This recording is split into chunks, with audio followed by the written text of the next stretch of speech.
All right. Well, here we go. Good evening, folks. I'm Dan Hallfield. Welcome to Stupid O'Clock. We are somewhere south of the snow line, so the blizzard is not really kicking our butt right now, but it is heavily raining. And do you know how much beaver board costs these days? I've been trying to build a boat. It's outrageous. It is absolutely outrageous. I probably could just barely build a HO scale, maybe something. Anyway, we are tonight just gonna wing it, and we'll see who shows up. And for right now, we have John Scarborough, and we have Bill Sartain, and luckily, we also have Stephanie Osborne. Hey So, guys, I how made you it this feeling? week. Yes, how you feeling? Better. Good. About Good. time. Yeah. Oh, and Bill, your fan club has shown up, and so Hi, has Sarah. Donna. So, hey, we're really rocking and rolling tonight here. Let's see.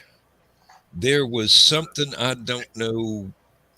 Stephanie's probably the one most qualified to talk about it. There was a graphic for a lava dome forming under. Let me see what the name of the darn thing The was. Three It was Sisters. Three Sisters, yes. And that is exactly where I've forgotten. It's in Central Oregon. I've been there. I've camped near there. I've ridden horseback on. I think it was the Middle Sister. I can't remember for sure. That's an area. Oh. Can y'all hear me? Yeah. Okay. Yes. Yep. Because my browser just kind of went into. It kind of froze up there for a second. I'm sitting here looking at an article about it. That's an area of high volcanic activity and has been for a long, long time. And it's near Bend, Oregon. And I've been to a cinder cone on top of a cinder cone there, and took my camera and took a 360-degree mosaic panorama. And there's over 50 mountain peaks in that full circle panorama. And every one of them is a volcano. There's not a single non-volcanic peak in the imagery. So it's been quite active over the millennia. So this is, but they had thought this is surprising, but not, because they had thought the Three Sisters were no longer active. That's what I've read. So- Yes. So this is interesting. When Um, was the last time that it was active prior? oh, geez. Well, let me see if I can find out. While you're looking that up, here's a photograph to uh, tantalize us. So, so this is basically the panoramic view, Kind of, and yeah. It's not the one I took, but That's the no, main. no, Yeah, that's the main volcano, and we're looking kind of north at the other two sisters. I That's the think I middle. see Stephanie's tent right up there in the right corner. mm, in the right. Yeah, it's okay. No, over it's here. it's kind of in or adjacent to the Deschutes National Forest, which was where I went um camping with some friends. Well, that wasn't the exact picture that was Let's see. sent to me today, but it was the link that was sent. So I could probably scroll down there, but the other picture was basically just a graphic Uh, showing the advance of the bulge, basically, if I may be so rude. Um, here's a Hello, Wikipedia Carl. shot of it also. Hello, Michaela. The Newberry Flow is 2,200 years old, so I'm thinking that's probably the last time it erupted was 2,200 years ago. Okay, let me see if I can share that here because it is a very pretty photograph. Yeah, it's also public domain, Uh, well, so which is why I threw it up there. Um, and boy, they don't make this easy, do they? There we go. no,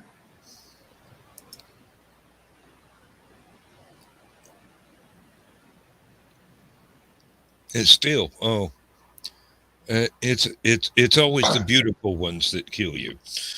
yeah. Yeah, I just threw up a map. breathtaking. I just threw up a map of the Cascade Range volcanoes in Oregon, so you Mhm. can see. Okay, Newberry volcano, that's a separate volcano. So evidently, the Newberry flow is not necessarily.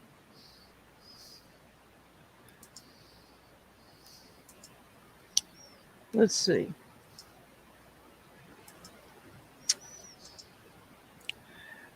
Towards the end of the Pleistocene epoch.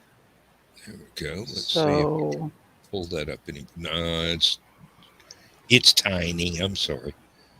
Um, if it didn't have the black border around it, it could go full screen. But Mount Hood, Mount Jefferson, Three Sisters, Newberry Volcano. I can't read the one below that, and then Mount McLaughlin at the bottom. Crater Lake, which is Mount Crater Lake. Mazama. Oh, okay. Yeah, and I've been there too.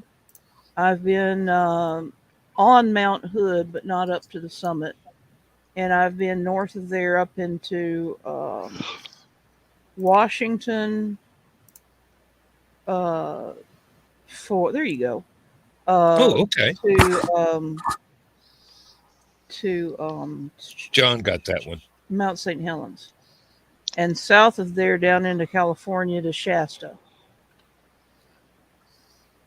Okay, so they formed about 12,000 years ago. So geologically speaking, that is recent.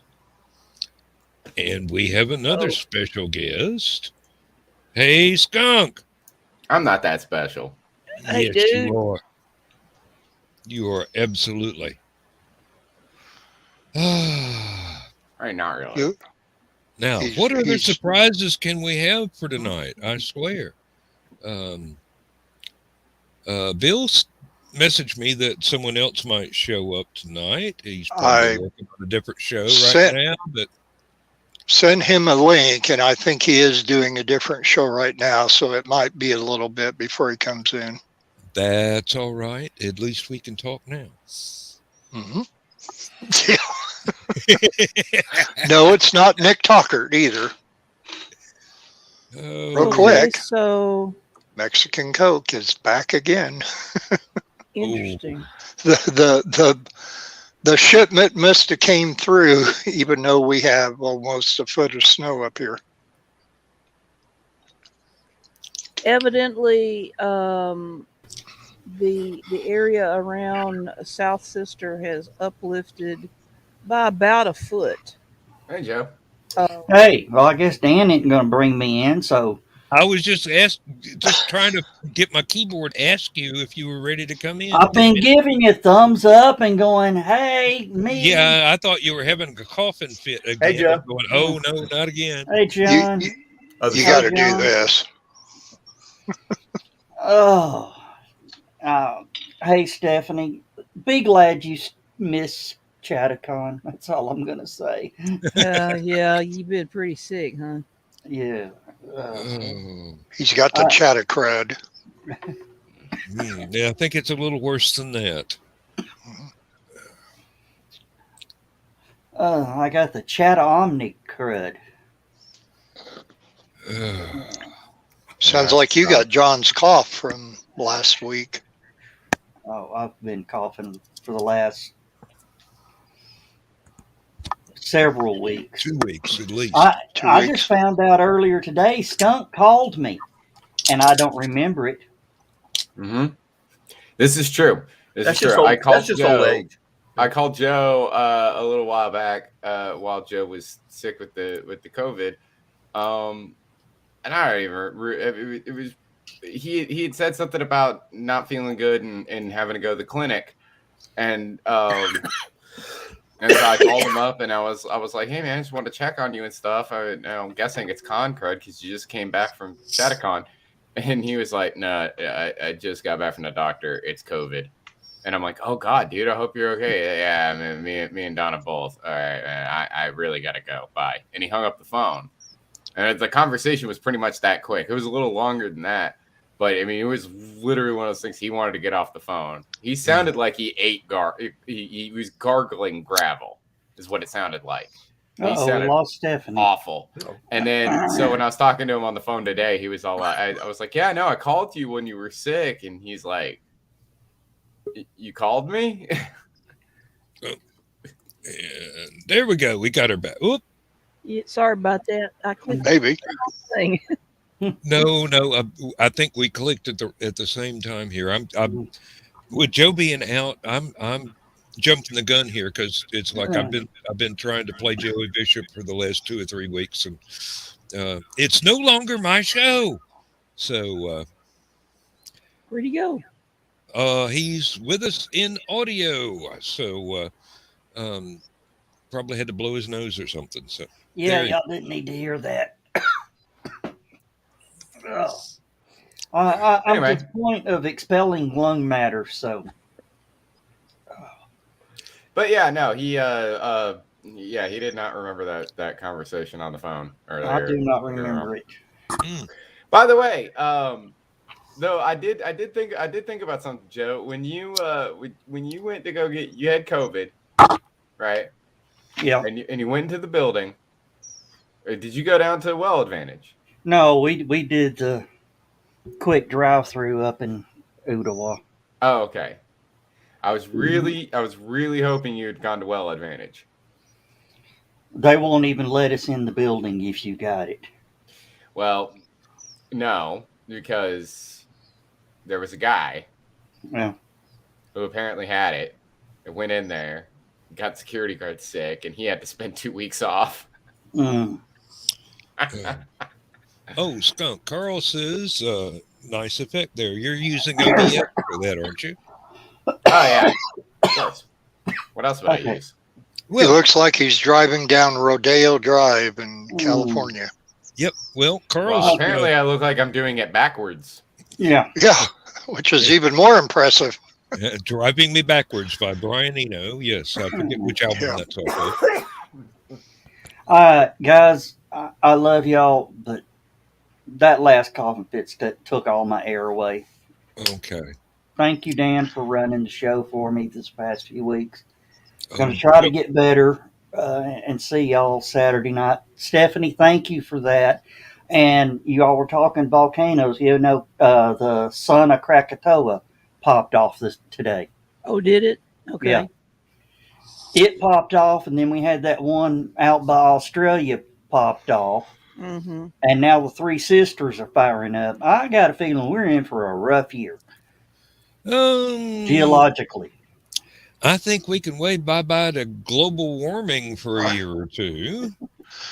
Our planet's going to look like what's the planet that Darkseid lived on? Apocalypse, where all the flames are coming out each end. Well, Joe, And just before you go, Yeah. I there's see Ryan dropped in there. Hey, Ryan. What's going on, guys? Good to Hey, see Ryan. you again. Yeah. Not much. And, We're just hanging in. And I'm jumping out, Ryan. Oh, As you know, I got the croupies, so I'm done. we'll get well soon, brother. Yeah. He I'm had a I'm- coughing fit just before you came on, and it kind of took away his Yeah, Yep. it took my air. He's Yeah, already and- on his fourth win for the Or like night. that's what he claims anyway. Yeah, and and I now understand what Brian Likely Rawson goes story. through. Hmm. Yeah, so All right. yeah, Oh, Get- you had to get bring well him soon, into buddy. this. Come on. yeah. Has everybody ordered their free COVID test yet? Damn it! Let me do this. Bye, Susan. Okay, I was just Yeah. about to. There's another one. Get Snyder there too. Gee, Willis. Oh, here they come. Here they come. They followed Ryan over here. It's his fault. What, really? Yeah. Okay. I must have put something in the water, Joe Dog. My bad. Gotta blame. Bye. We usually Sorry, we'll usually just blame blame Dan Brian's show. Hollowfield for everything. Oh, please do. I mean, Yeah, no worries. I've got so much practice at screwing up. Who's the animated cartoon? Skunk? What is that? That's all about? Skunk. That's skunk. That's Wow. the fellow that did our opening credits and closing credits, for that matter. Oh. Hi. Kyle is one of the premier animators that we know, and is a wrestler. So don't piss him off. I grew up watching wrestling, so maybe I know a thing or two. Who knows? Yeah. Maybe not. Next week, folks, it's Ryan Yeah, Permison versus Rocker. Skunk. Yeah, exactly. But nice to meet you. Nice to meet you, sort of, Skunk. Even though that you got the AI thing or the animated character going here. I'm just trying to be myself. All right. Yep. Well, we just wrapped Well, up we get- Boba's Weekly Bounty, so that was fun. Talking some Star Wars with Bobby Nash. That was fun. Yeah, if that stuff ever comes out on DVD, I'll be able to watch it. Beautiful. Good for you. Well, I can dream. It may take a while, but Yeah. Well, Bobby Nash says hi, and he wishes everyone well. Well, thank him for us. Well hello, wishes Greg. to Bobby. Yeah. Hi, Greg. What's up, Greg? Good to see you. And Carl. So, Ryan, He's During had the no comic show, yeah, right, God. yeah. No autographed. bots. What you got? Oh, is that the? I know. Ooh, Michael Keaton autograph. Yeah, I'm pretty jello of that because I was watching Batman '89 on VHS while I was eating leftover pizza tonight. That was fun. That sounds like a very Batman activity there. Watching the crime scope in the Batcave while eating leftover pizza. Exactly. And apparently Bill was frozen on us. It happens Oh, from no, time now to you're time. There again. He's unfrozen. So there you go. And now he's shunning us. Now we're seeing the back of whatever outfit he's wearing. Oh, I'm just trying to hang this back up. Shine, the non-believer. Excuse me. Things happen. So thanks for showing that off, buddy. Yeah, thanks for rubbing in my face that you got an autograph from one of my favorite Batmans. But that's okay. Oh, Hey, he's look, got autographs I've from met all my fair kinds share of of people. Batman actors. So I've met I my got fair a share. Christopher Reeve one somewhere if I can find it, and if I do, I'll frame it and put it on the wall of fame. That's the guy. But I who have all- to find it. I've moved far too many times. That's the one we all believe a man can fly, right? I have one and only Christopher Reeve. There you go. I have What you got something there, that Skunk? no one else has. I have something that no one else in the world has. What's that, Oh, Skunk? we don't Other than want you that. being in the Oculus, like in the movie Ready Player One. I've got an autographed copy of the film Phantasm. It's been autographed by everyone, every major person involved in the film. It's Reggie, Mike, and the director Don Coscarelli, and also Jody. I got autographs from all of them. I did not get an autograph from Angus Scrim because that was like right before he died, and he went to bed at like 8 p.m. Oh. But that means that I'm the only person that has a copy of Phantasm that's signed by everybody but Angus. Right. So that's kind of rare and cool. Congratulations. That's Yes, a great it accomplishment. is. I mean, it's sad that, I didn't get Angus, but hey, I'm trying to look on the bright side of life. Yeah, 9 out of 10. That's not bad. Yeah, the one that makes me jealous is the Julie Newmar photograph behind Bill. I think was she at a convention over that thing? Is it autographed to Wong Fu? No, Julie Newmar may have been at a convention I was at some years ago. I'm trying to think if it was her or am I thinking it was somebody else? Can't remember exactly. But Come on. The Julie Newmar joke, nobody got it? I don't think they I got it. it. Yeah, Mhm. that's one of Lindsay's favorite movies, actually. oh, really? Wow. Yeah, she loves that. It's a good movie. What are you talking about? Oh, I've sat and watched it myself. I enjoyed it. Yes. Yeah, especially that shark repellent bat spray. Yeah, that's like Academy Award winning acting right there. I've seen that movie too. Yes. Yeah, that's a different movie than what I was talking about. Jeez. Oh, sorry. Hey, there's there's Bill Sarton's favorite Batman. If we're gonna talk Adam West era Batman 66, all I have to say is Burgess Meredith, and I'm done. Mhm. There you go. That's all I have to say. Favorite villain? I agree. I forget exactly which show he was Agree. on. 100%. Twilight Zone. His fellow The cast Twilight members Zone. were nicknaming him Bugsy because he was just absolutely Twilight. Hey, Donna. It Good to sounds see like you. the Twilight Zone. absolutely nuts. No, sounds like it the was more Twilight recent. Zone. It was more recent than that. It was something else that he was doing. Well, it couldn't have possibly have been recent. He's dead. Who was the guy who played Well, I the? mean, Who, 70s, but you know. what was the name of the actor who played Riddler on the original Adam West show? What was Frank the Riddler's actor's Uh, name? see, Frank Frank Gorshin. Gorshin. Frank Played- Gorshin, Frank but there was Gorshin another played one. Riddler, And John then, Aston played John another. Aston. Yes, Thank you. I knew Frank Gorshin. He was the one that he was the one I Okay. knew. Because I remember he played the villain in a film I watched growing up called Meteor Man with Robert Townsend. Mm-hmm. Yeah, played the villain in that. I was like, oh, how ironic! You play a villain 30 years ago and you play another one 30 years later. Great, good for you. Oh well, he Awesome played a paycheck. pretty decent villain in classic Star Trek in one episode too. But True. now, when it came to John Aston's Riddler from the Mhm. '66 Batman, that was one of the few who actually came across as this guy's nuts and he could kill you. He's evil. So, I mean, that was unusual for that series that they would actually, in spite of all the, shall we say, fluffy kind of crimes that they committed, that this one guy comes in just as a fill-in because Gorshin had other contracts at the time. Mm-hmm. And actually portrayed a palpable evil for the show. So that was really good. Personally, I always thought that Gorshin portrayed the Riddler as batshit crazy. So, Mm-hmm. it was kind of, And he had that laugh. yeah.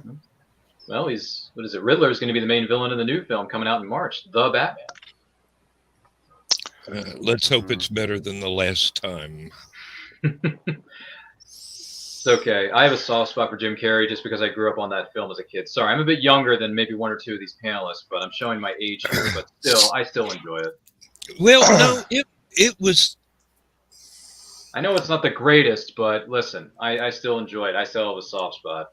It was just for my taste, and it's just me It's personally. not for everybody. I know. It was just a little bit too over the top. If he Okay. toned it down just a hair, but then Jim Carrey cannot tone it down, so you know. Well, let's not Frank. let's not get crazy. Let's not get crazy. He certainly can, and he's done it before, right?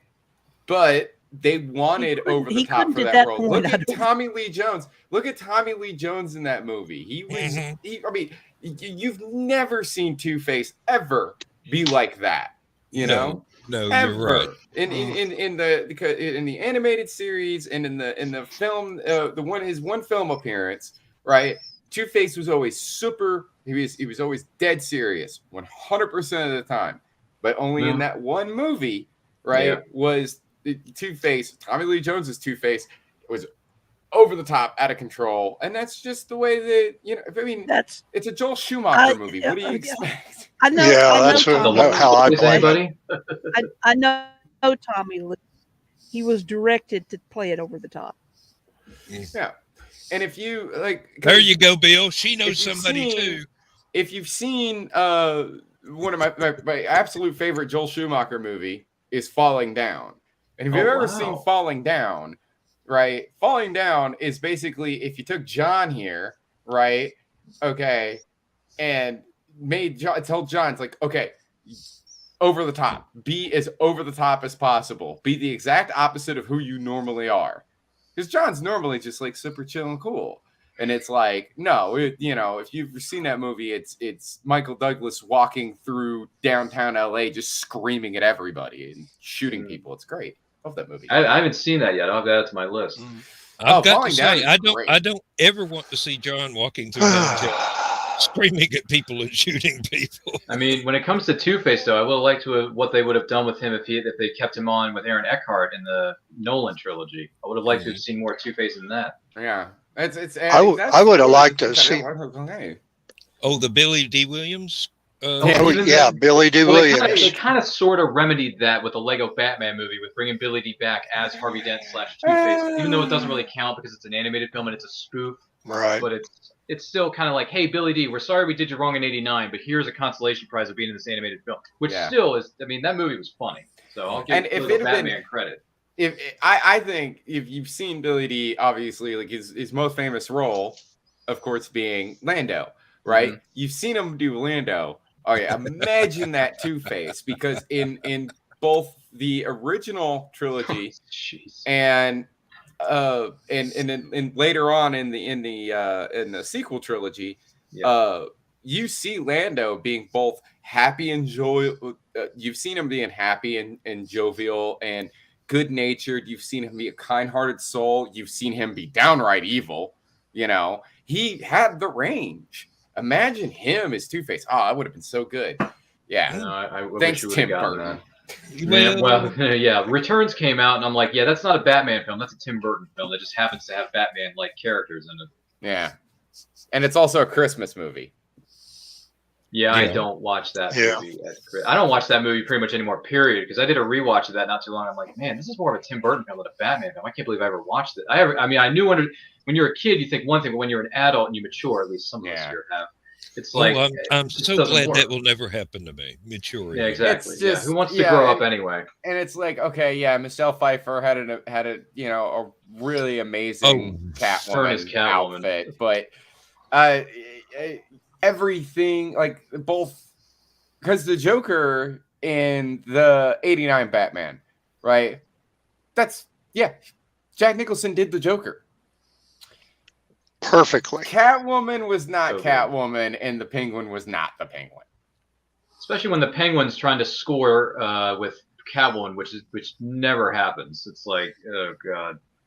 I mean, I could imagine that was Penguin being that. Yeah, it was more the fact that, like, the with Catwoman wasn't a cat burglar. She was somebody who got thrown out of a high rise by Christopher Walken, no doubt. Yeah. Max Shrek. And then- what kind of a lame name is that? Too many villains in that film. Jeez. Actually, that was the Alright. name of the first actor in a black and white talkie movie that played vampire. Really? No, Yeah. he played. Well, he wasn't the first. He was one of the. He was in Nosferatu. Nosferatu. Mm. That's Nosferatu the that's the vampire. earliest vampire movie that I know of. It is.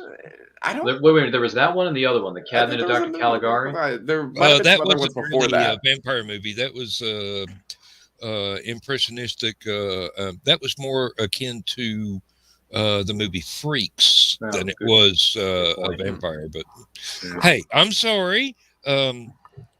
I noticed these things, and No, it's okay. You know more than me because you've been on this earth for a couple hundred more years than I have. It's okay. I'm only. It's okay. Hey, listen. It's just a number, and as my good friend Dr. Jones once taught me, it's not the years, honey. It's the mileage. It's okay. Yes. It's all good. Well, I will step Yeah. away from the screen for a moment, and I shall return. And y'all just explore this subject a little bit further, because I don't think we've mined it out yet. Well, what I was saying was that if officially blah blah blah blah blah. Sure. Nosferatu is considered the first, but there are other films that came before that. That had quote unquote vampires in them. Mm. Yeah. What's your favorite vampire movie then, Skunk? Then The Lost Boys. That's not a bad choice. Death by Electrical Speaker. That's a good one. Mine is Batman '89. There are no vampires in that.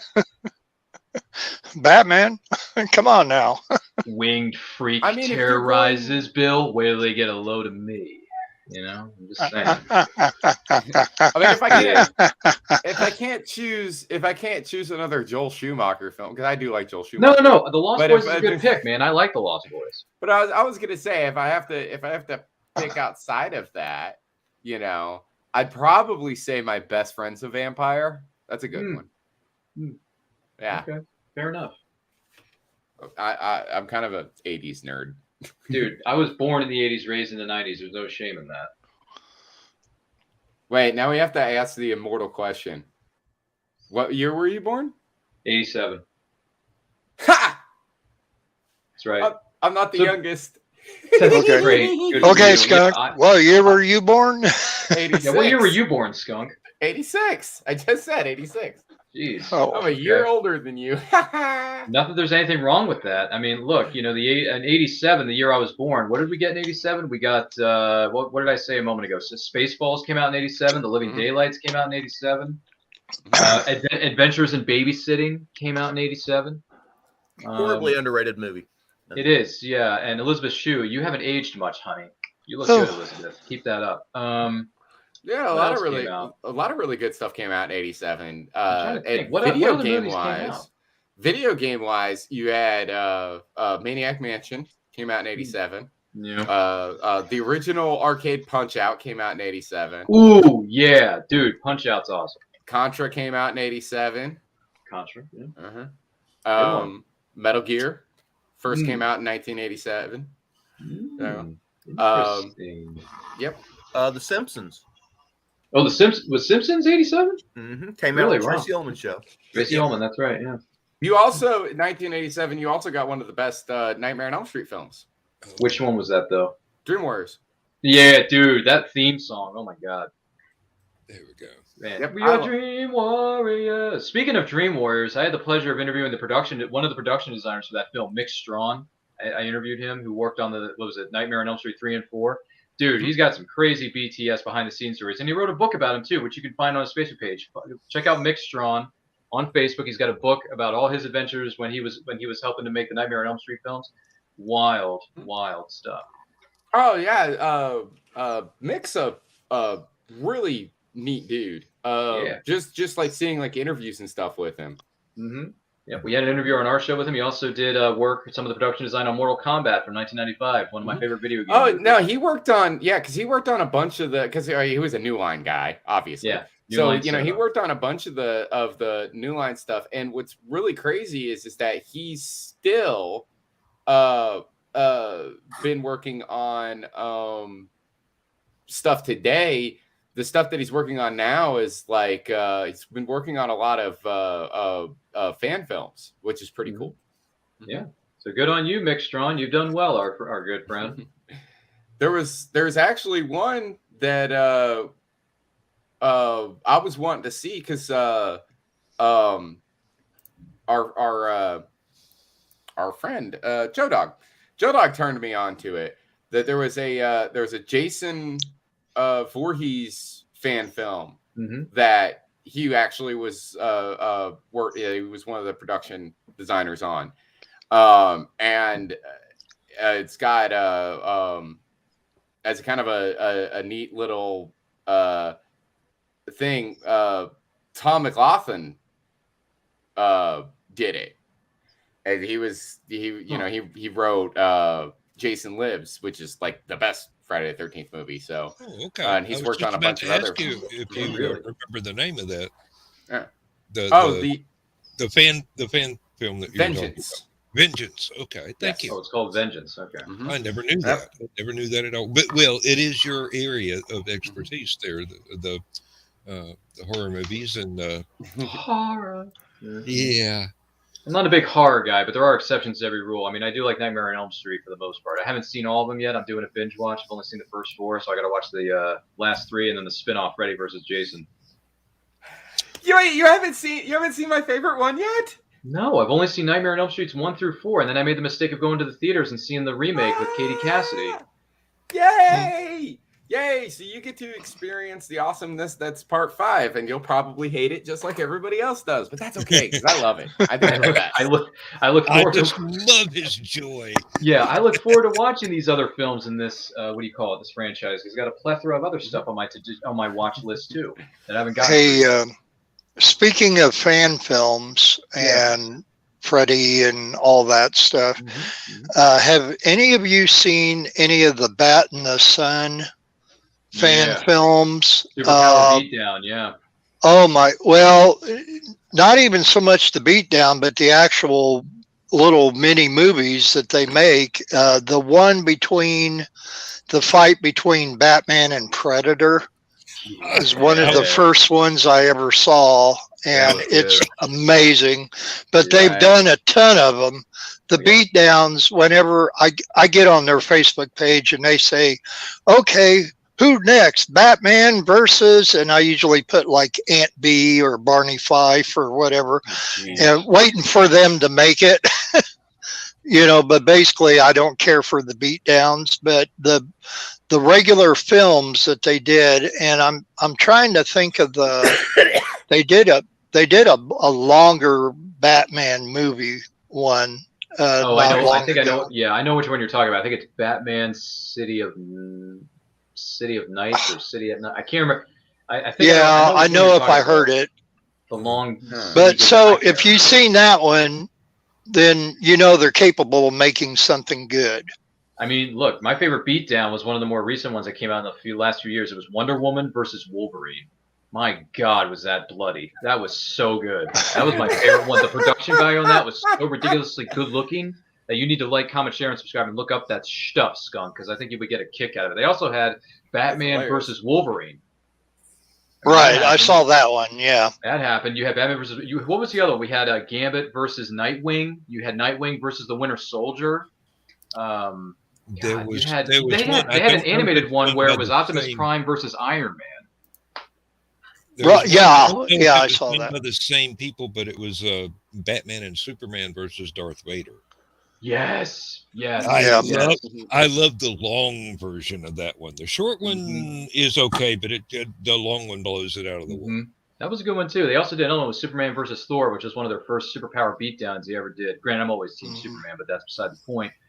But yeah, that was a fun fight. Not as good as the other. There was Batman versus Darth Vader just alone, just between the two of them, where he, I think he gets on. His Star Destroyer, or his the Star Destroyer. On the Star Destroyer. I was trying to think of where it was first, but no. So that's what I mean by this. Okay, I mean if you like the beatdowns, great. no problem. Michaela's trying to get But her when you husband watch to some of cosplay that, as one of the Predators. yeah, He would be on with that.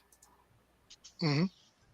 You know that they're capable of doing so much more. And I know that costs money out the yin yang to do all that. But I say instead of doing 20 beatdowns, do one spectacular fan film movie, Yeah. regardless of who's in it, I mean, because they are capable. I mean, the '90s kid in me was happy when they did Scorpion for Mortal Kombat versus the White Ranger from Mighty Morphin Power Rangers. That was a great fight too. There was one I think deserves a shout out. It's probably not in the Beatdown series, but it was a reimagining of the Darth Vader and Obi-Wan Kenobi fight on the Death Star. And it went on for hours, it seemed like. And it was that if they had shown that in the original in 77, I believe that Lucas would have got his budget for the next 17 or 18 movies just from opening night, opening weekend. Oh, that thing, I know it was fan done, but It was very well done. it was extraordinarily well done. And I think that the Luke's entrance in The Mandalorian probably owes a little bit to that, because it was the same level of awesome. And I think they might have seen the that expanded Obi-Wan and Darth Vader fight and go, we have a winner here. Let's see what we can do with this idea. And that just killed the conversation. Good for me. No. Gee, Dan, way to go. Yeah, really. What's the word we use around here? Buzzkill. That's fine. I'm just kidding, man. Look, all these beatdowns, all these fights, all these characters, it's a blast to watch. But yeah.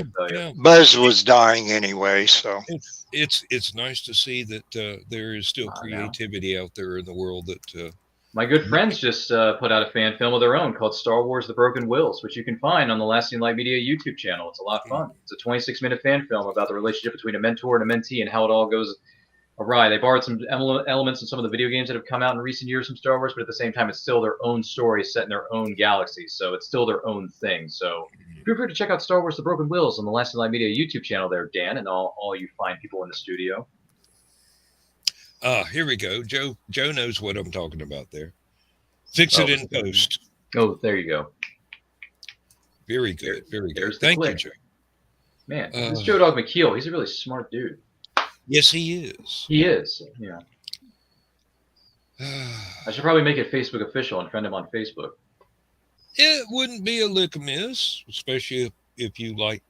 Just don't open any unexpected jokes. attachments. Yeah, don't open. Yeah.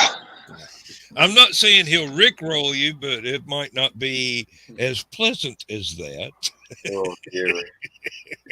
Now you're making me wonder, should I even friend request this guy or not? No, I'm kidding. Oh, sure. You can answer the friend's request. Just don't open any attachments. Gotcha. I will keep that in mind, John, as I go along in my journey of my life. The video button on his post is not a video button. Touche. I will keep that in mind as I roll along. Yep. And I do hope to visit HallowCon at some point. Do hope that happens. Well, friending Joe on Facebook is the easiest way to stay caught up with that, because there you go. When it comes around and it's time, he is all over that, and you will see it. Shall we say frequently promoted? Yeah. Oh yeah, you think you promote? Huh? Oh, he takes it. Does he take it up to 11, Bill? About 2011. Wow, that was over 10 years ago. Thanks for bringing that up. Okay, thanks for warning me, fellas. At least I didn't say 2021. So yeah, we don't talk about that. By the way, Donna, it's good to see you, and it's good to see Carl and everyone else in the chat. Always good to see the familiar faces here. And Carl, you're so funny with your comment. So was Donna too. Donna doesn't shy away from the funniness. Let me tell you. Nope. Donna and Carl, did you get dug out today? Just good question. curious. Good question. Everybody up here is, well, this isn't like the winter of 1978, which I know a few of you weren't around, but it's pretty close. I was trapped in Atlanta at the Atlanta Comics Con in winter Really? of '78. Yeah, No kidding, man. the first convention I ever went to. That's a Got big to go show. through the Friday of, and it was a little bitty thing at that time. Got to go through Friday. Everything was wonderful. Was staying with some friends, not in the hotel where the convention was going on. And we got up the next morning, and Atlanta was frozen solid. Interesting. Oh, But yeah, I was know. gonna say. Yeah, Yeah, I was gonna say, Carl. I hope I Yeah, haven't. Carl said that it was. Oh so much- Lord, I blocked Carl by accident. and Donna. Nice job there, Dan. Well, Yeah, good job, Dan. Good Hey, job, Fix Dan. it. Way to go, Tim the Toolman Taylor, Dan Hollifield. hey, it's not my fault. They kept talking while I was clicking on the damn bot. Because I was about to say to Carl, you couldn't even dig yourself out of the snow. You just said that you were going to stay home. So I guess that means you caught up on some much needed light or heavy reading, whether it's comic books or books with words in them. Yeah, either one. Have you So fixed how it the yet, hell do Dan? I unblock Carl or Donna? Does anyone know how to do that? I don't. I'm not an admin anymore, so Oh, you're not? Bummer. yeah. I guess you did. John? You caused too much trouble, so they revoked your privileges, Skunk. No.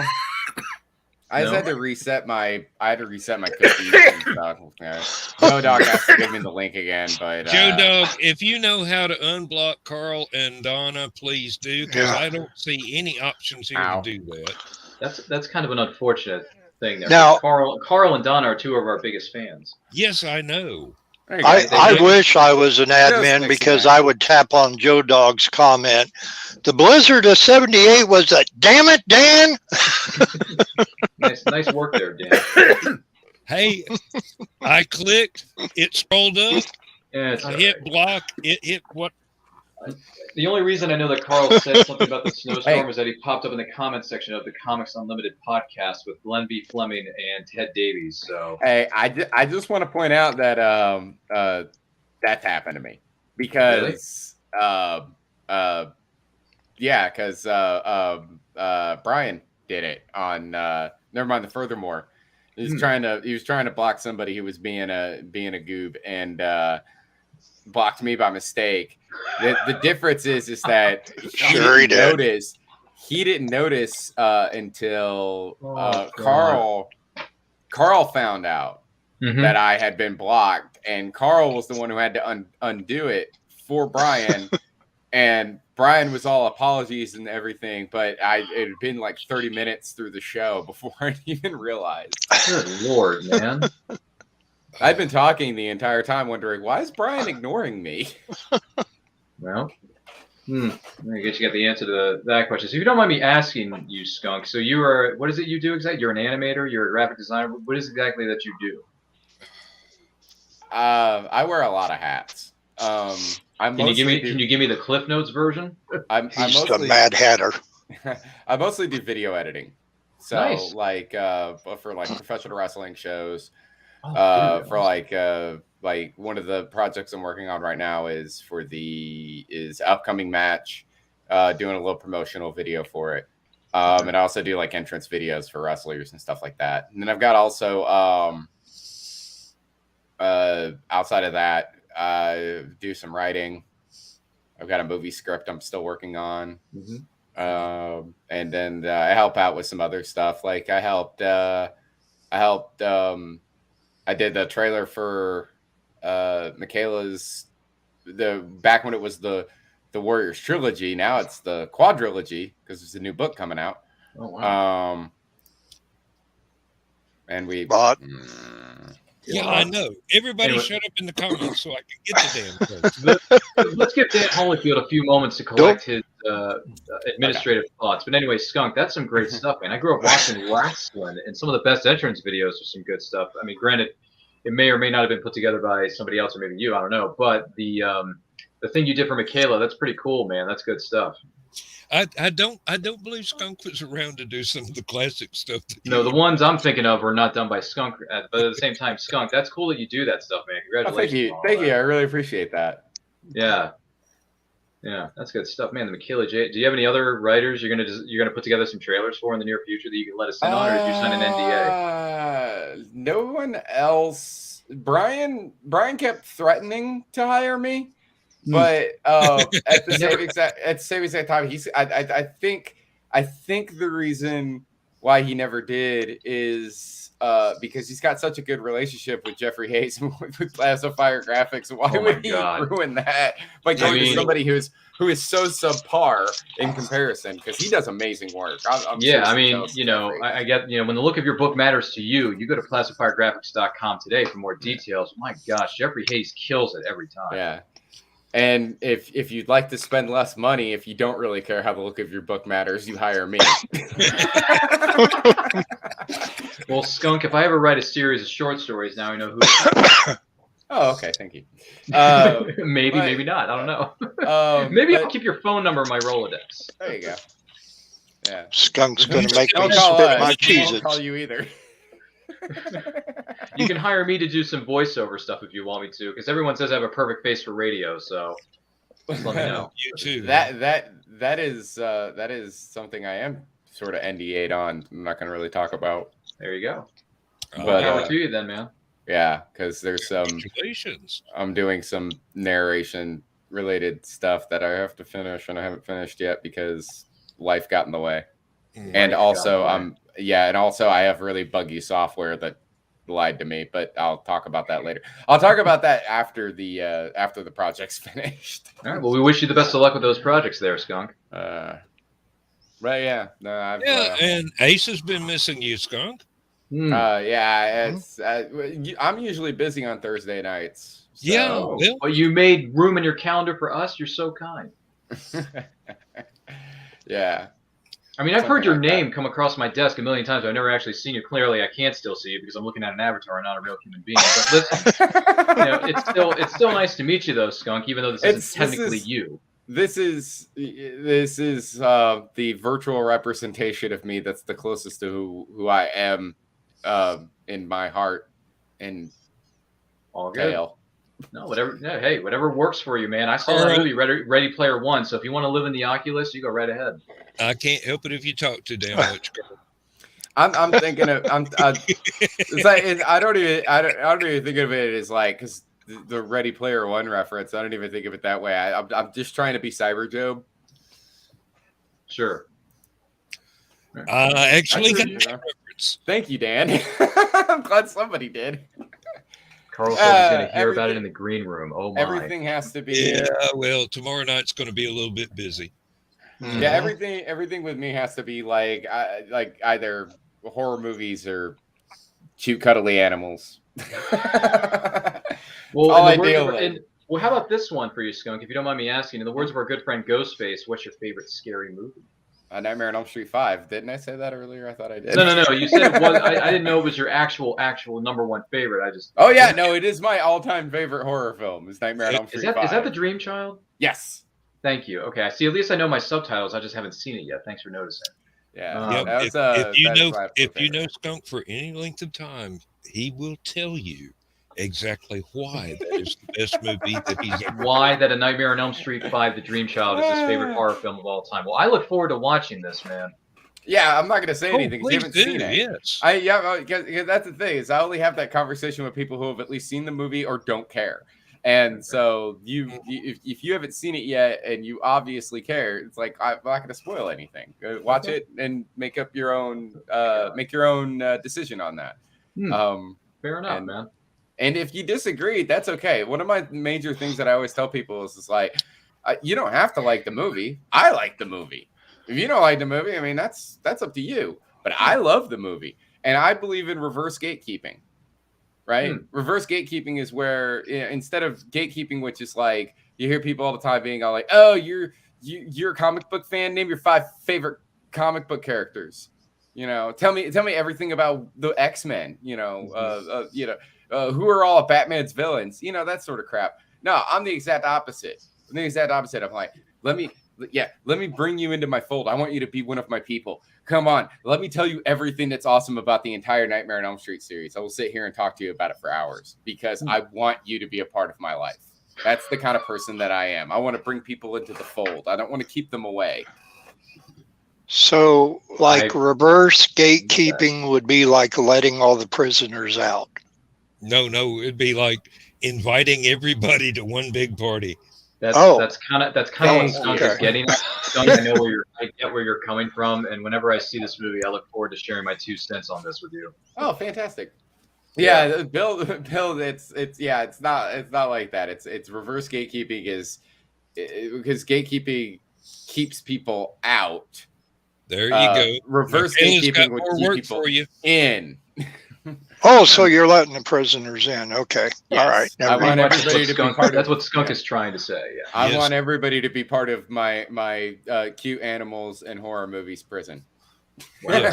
Okay, that sounds like a movie waiting to happen. With Skunk, the prisoner.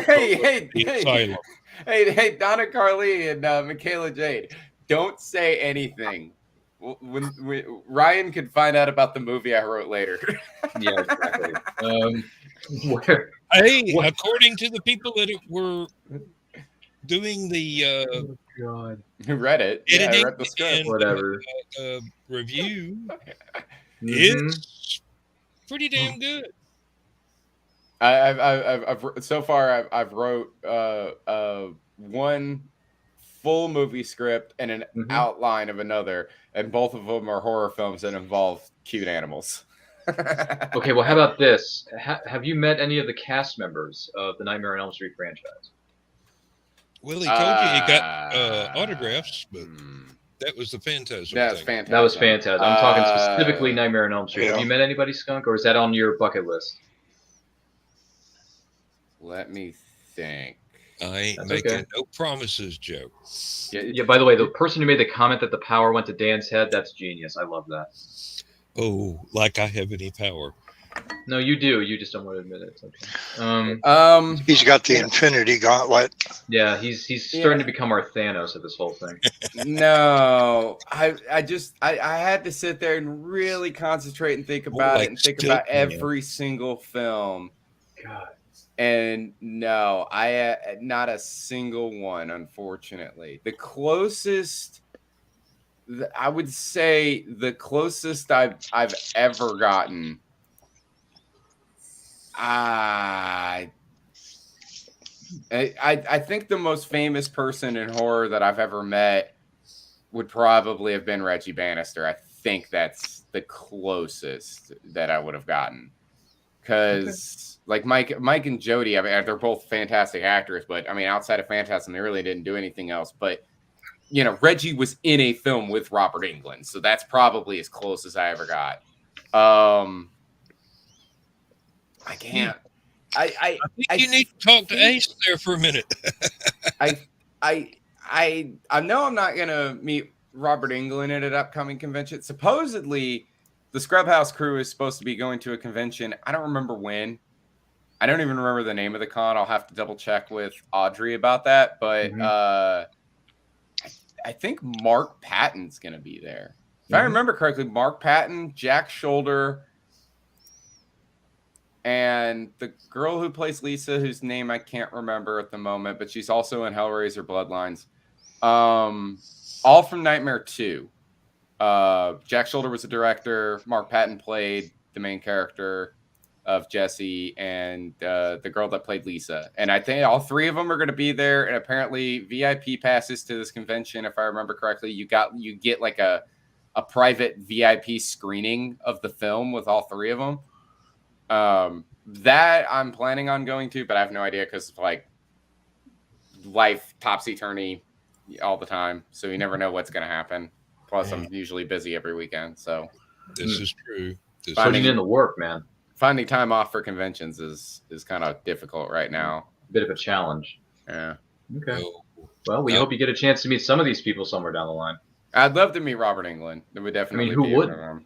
But as far as if there was anyone in the Nightmare on Elm Street series that I could meet, I outside of Robert Englund, it would have been Wes Craven. Yeah, And I never got that opportunity. so sad. To hear Yeah. about his passing some time ago. What was the name of the Wes Craven movie? It was somebody that was looking into the zombie powder. Was that Serpent? Serpent in the Rainbow. Okay. Serpent in the Rainbow. Thank you. Thank you. I never heard of that one. Oh, it's if you take some of the special effects from Nightmare on Elm Street and put it with somebody that has never been in Nightmare on Elm Street with a totally different story. That's Serpent in the Rainbow. I actually saw that one in the theater, and I'm going, I'm glad I'm seeing this on a 40-foot screen. I'd never believe it on a TV. Yeah, it's got it's got Bill Pullman in it. Ooh, I like him as an actor. I like him. He played the best president on film, President Whitmore, in that little indie film, Independence Day. Yep. Yeah, kind of a big deal, right? Yeah, that was a great speech he gave. Whew, still gives me chills. Well, imagine him doing a Wes Craven movie, and you pretty much got a handle on where to start when the credits roll on this one. I absolutely love it, and I'm not that much of a horror movie fan. Sorry, Skunk, but you know that. I'm more of a cheesy science fiction movie fan. Look, you can have your cheesy science fiction and your horror at the same exact time. That's why the world gave us Aliens. Yes, you're exactly right. That's my favorite film of that franchise is Aliens. Everyone says Aliens on the pedestal, but I put Aliens in front of that. Yeah, I mean, I personally have a soft spot in my heart for Alien 3, but we all know that Aliens is the superior film.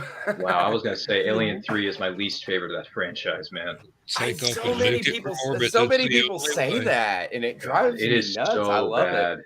I love it. I did a Charles bit. Dance, though. You know, I binge watched the Alien franchise because I bought the 4-disc set on Blu-ray of the original 4 Alien films, respectively, and I did a watch of the 2, 3, and 4 because I had already seen Alien, the original, and I was like, "Dang, Aliens is so good, man! Such good action, such good suspense, great acting. The whole thing was just fantastic." Well, my favorite was My Stepmother Was an Alien.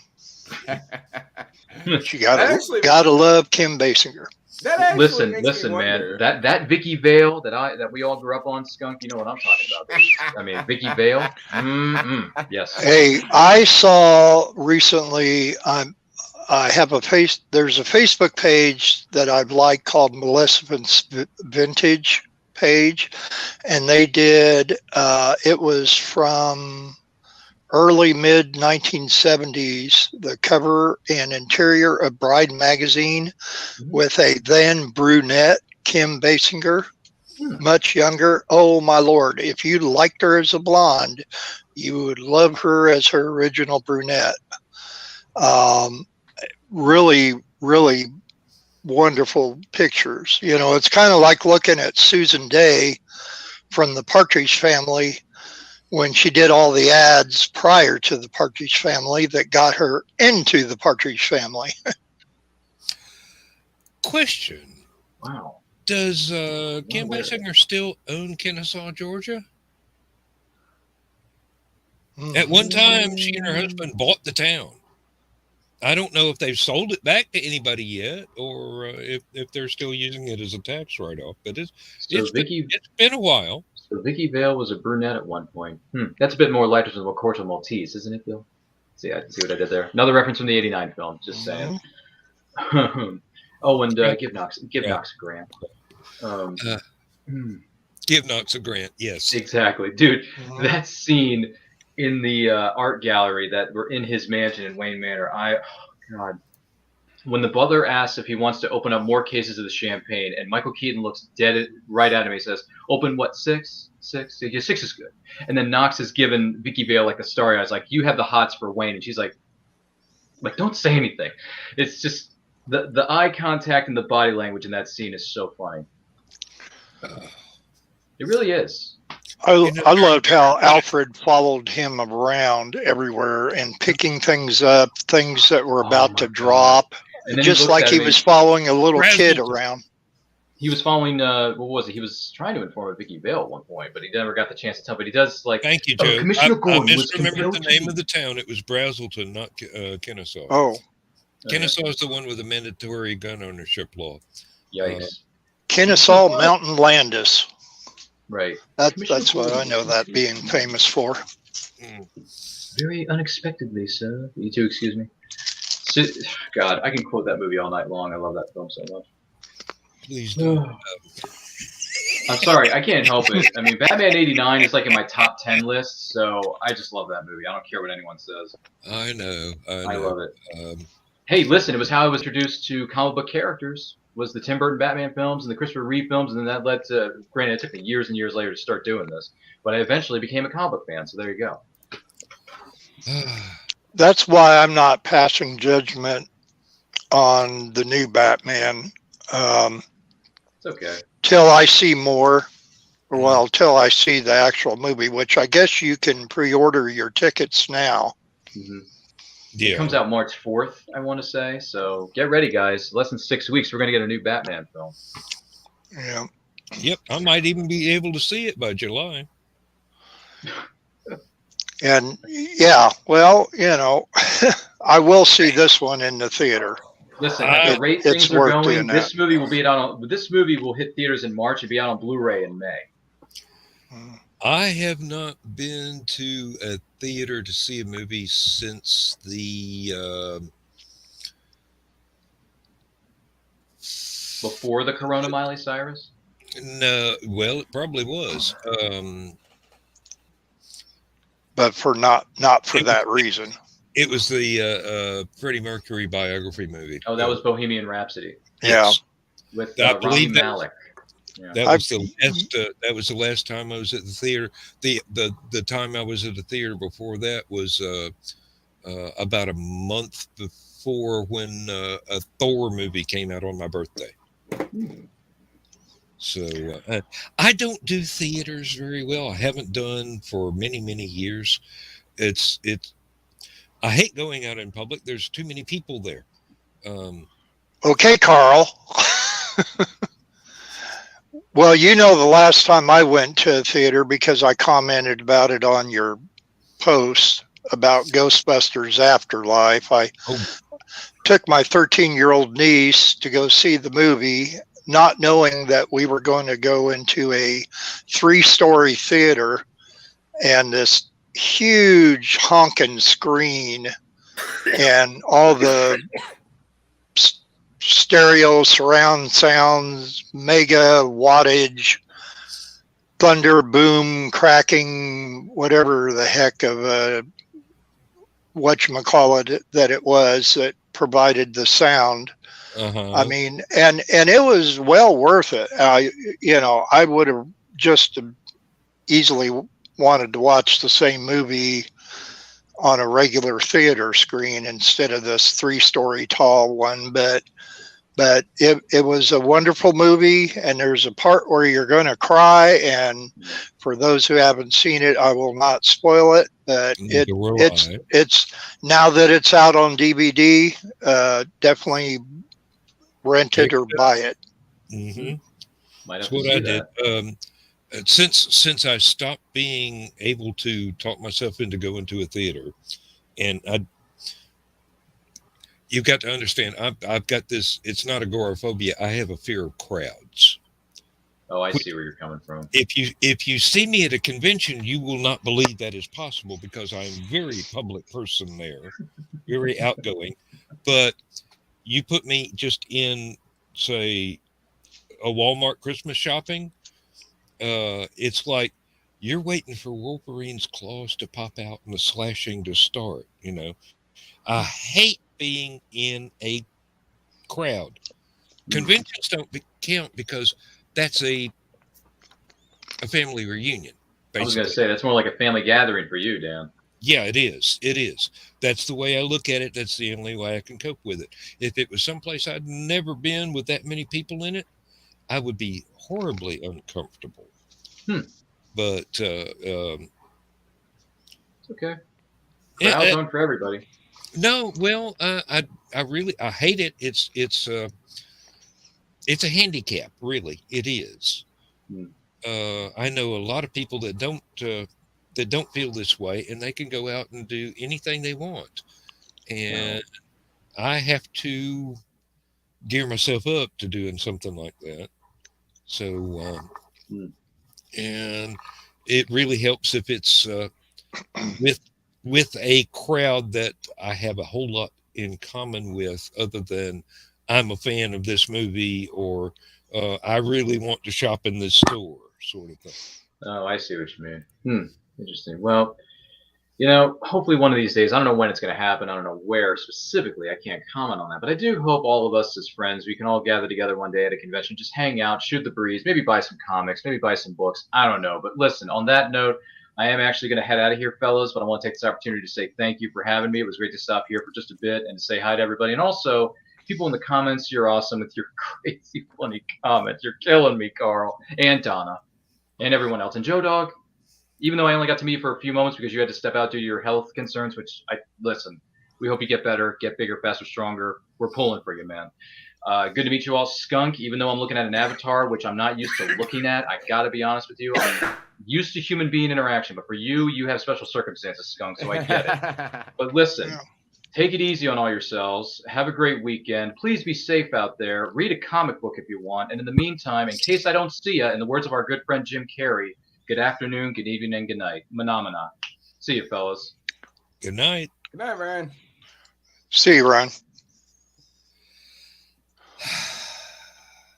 I was going to say, wait till he meets our other friend, Carrie. Oh, that would He's be a- something to witness. Yeah, he's an Avatar guy. So Yeah, he is. And I don't know. Wow. Maybe next week I'll actually turn my actual camera on instead of using my VTube avatar. But we'll see. hey, it's up to you. I mean, we know what you look like.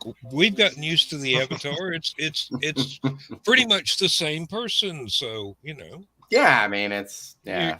you're still Skunk, whether it's live or Memorex.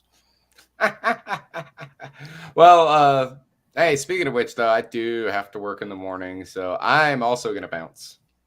I hate to leave you three Alrighty. all alone, but unfortunately, Oh, that's all right.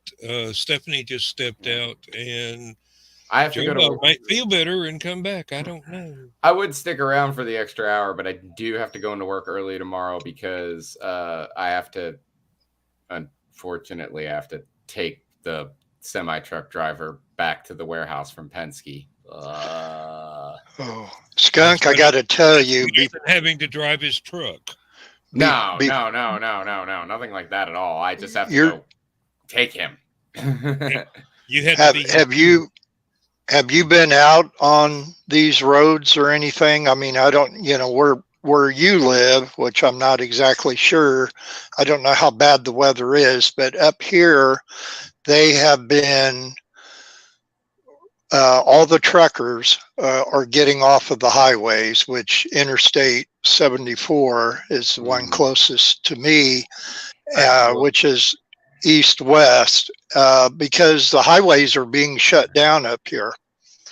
And we 75 today. Truck drivers were just doing truck drivers. Yeah, it's just all we're getting in this area is rain. And okay. we're getting a lot of rain. Yeah, because me, John, and Joe Lowe live in the same area, along with Lewis. And we've been getting a lot of rain. We got a little bit of snow and ice, but nothing major. My biggest problem in this area is, despite the fact that it rains all the time in the city of Chattanooga, and it rarely ever snows around here. And when it does snow, it snows big time. People still don't know how to freaking drive. Well, if they ever say, "Hey, Skunk, we got a route for you up in Illinois to drive today," tell them no, by all means. No. I mean, our little town of 1,600 here, 1,600 people in this little town. We probably got about 85 semi-trucks parked in town right now. Some of them parked down the main road. One of them being an Amazon full-size semi-truck, which there's going to be some people that are going to be unhappy because they're not going to get their stuff on time, but that's the way it is. You got black ice underneath all this snow that it finally stopped snowing after almost 72 hours. But now tonight you got the high winds, same as last night. So it's blowing and drifting what we have still. So it's a mess. Like I said, they're never gonna send me outside of this area. So okay. Yeah. Oh, that's good. I'm a courier, not an OTR. Okay. The only winter place Skunk would have to worry about be Monteagle Mountain. Yep. And luckily they took me off that route, so now I don't have to worry about going up Monteagle anymore. Right. Yep, everything is local. So the only thing I have to worry about now is Signal Mountain, if they ever send me up that way, which they probably won't. And, Signal Mountain ain't big, but it's evil. Yeah. It's its own kind of evil. Yeah, they might send me up Signal with an upcoming shipment that we're going to have, but I don't have to worry about that right now, so whatever. But yeah, no, it's mostly just been rain. It's rain. Been raining last couple of days, and but no snow. And by the time February ends, we move into March. The only thing we have to worry about is a lightning fast cold snap that brings a blizzard, like it did, almost 20 years ago. Like it's going to do on Saturday. Like it's going to be on Saturday. Okay, thank you. Nah, Saturday we are having a cold snap on Saturday, but it's not going to snow. It's like no, we're just going to have black ice. Yeah, that's what I was going to say. With all that rain you've been having, which is I'd rather have the snow. Yeah. It's only going to be at the lowest it's going to get like 25, maybe 24 degrees, and then it's going to shoot right back up. So, looking at like a high of like 44, and then 52 to 58 for the rest of the week. And it's not going to rain or anything the rest of the week, so it's warming back up. Great. Now he's not worried about me going to sleep in the middle of the show. He's worried about me blocking people in the comments. Well, you guys, like I said, have a good night. Stephanie, it's good seeing you. Bill, John, Dan. Nice talking to you again, Scott. Yeah. See you, Scott. If I ever have Thursdays free, I never have Thursdays free. That's when we do all of our training. This week, training got canceled. So I was like, hey, I'm actually free. I can come in and say hi. So anytime you have time, we will be overjoyed to have you. Well, thank you. You guys have a great night. Bye. Good night. Bye. See you, Scott. Later, Scott. Now, I don't care if it freezes or not this weekend. I want As long as I got my plastic Jesus sitting on the dashboard of my car. You're not going to be doing much driving in the ice. I want writing time this weekend. I am this close to finishing the Tom Darby prequel. First draft, not the full edited. Hey, Dan. Yeah. Nah. She got 8,500 words in last night. Yep. And she's looking at another 85 tonight. Can Dan borrow some of those words until next Tuesday, Michaela? Well, I don't need the these, and the ands, and the a's, but I've got enough of those saved up. I've been editing them out. They go in a separate file. When I need a couple, I just cut and paste. I'm down to. I'm in the last story in the collection.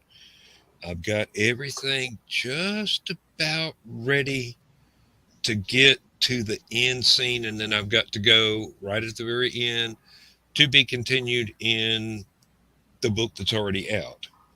So, and then ship it off to the publisher and the editors for Read and Bleed for the rewrites and the whatever editing is necessary and the stuff that's actually good. But there's bits and pieces where I know I'm going to have to expand stuff because there's some stuff that got rushed. It was too much tell and not enough show. And I see that, but I'm trying to get to the end of the manuscript with a first draft so that I can go back and fix things in post. So I want that done very soon because William's been waiting for that for all of last year, basically. So get that out of the way, then I can get to the fantasy story, finish that up, get that out of the way, and then I've got a whole collection of Spaceport Bar stories to do. I've got maybe 4 out of the necessary 12 to 15. So I've got to get that done ASAP. There's other stuff in the works that people will absolutely love, and hopefully they will still remember me after that comes out because I'm not going to be in it.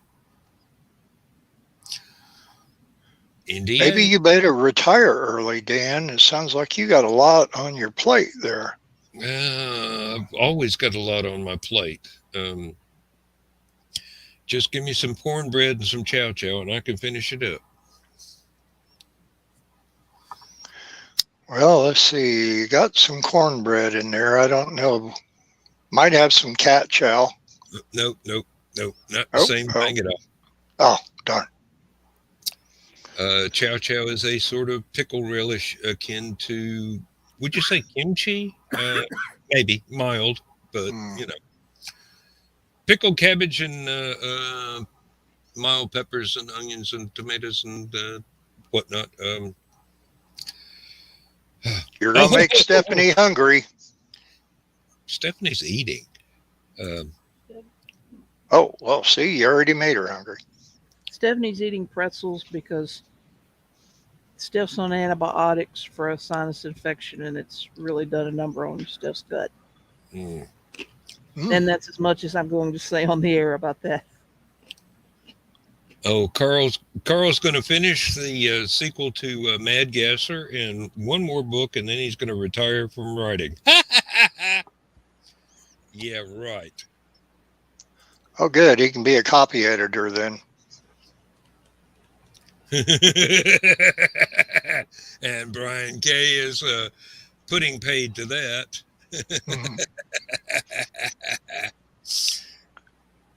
Talk about an evil genius behind the scenes.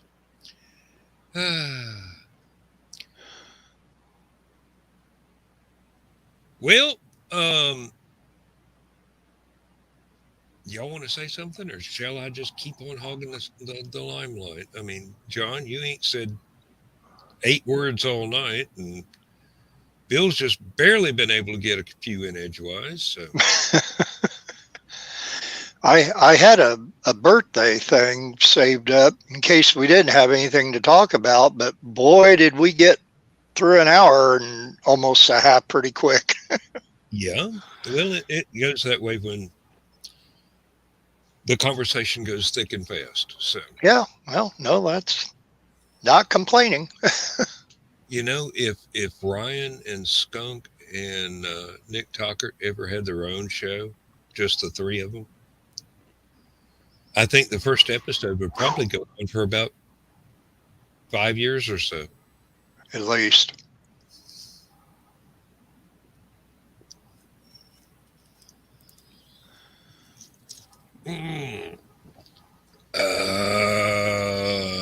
Michaela, you need to type faster and pull in more ghostwriting projects. We all need to type faster. Believe me, I am a very slow typist, but how many ghostwriting projects can you undertake and still get your own stuff out? I mean, yeah, the ghostwriting does put money in the bank, but your stuff is important too.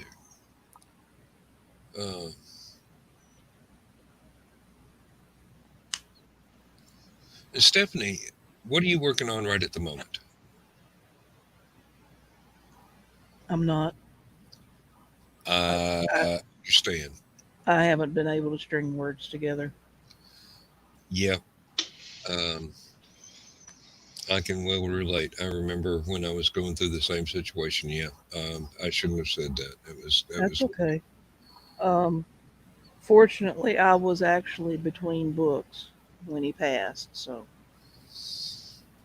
at least I'm not stuck on anything. So yeah. That's a good point. Yeah, it would be absolute hell to be sitting there with something that you needed to do and cannot summon the spoons. yeah, um, I'm uh, I'm managing, so that's that's what counts, I guess. I keep having stuff, little snippets of scenes and story ideas and stuff go on in my head, but I haven't. I've been trying to edit some for other people, and that's um actually, before I can do that, I have to finish up editing a short story that I have for an anthology, and I'm struggling with that. So it might be easier if I set it aside for the time being and worked on somebody else's. I don't know. Uh, This is true. This I is need to true. try that. So There's no telling what will wind up being the most efficacious. Boy, there's a word. Uh, You've Dan been pulled out reading Reader's Digest again, haven't you? Actually, no. I've been reading Lovecraft and folks like that, gearing up to where I'm not scared out of my trousers by reading Keisha's book, which is the next thing on my to read pile. And then I've got the most recent Alpha and Omega to read. And after that, now you've got to understand my reading is only at work when I'm on my meal breaks. I might get 3 hours a day or thereabouts total to read, and that's Monday through Friday. I cannot read anything at home, um, not even for pleasure. Um, I can't do if if I'm at home and I've got time to read, I should be writing. Uh, that's just the way I'm looking at it now, and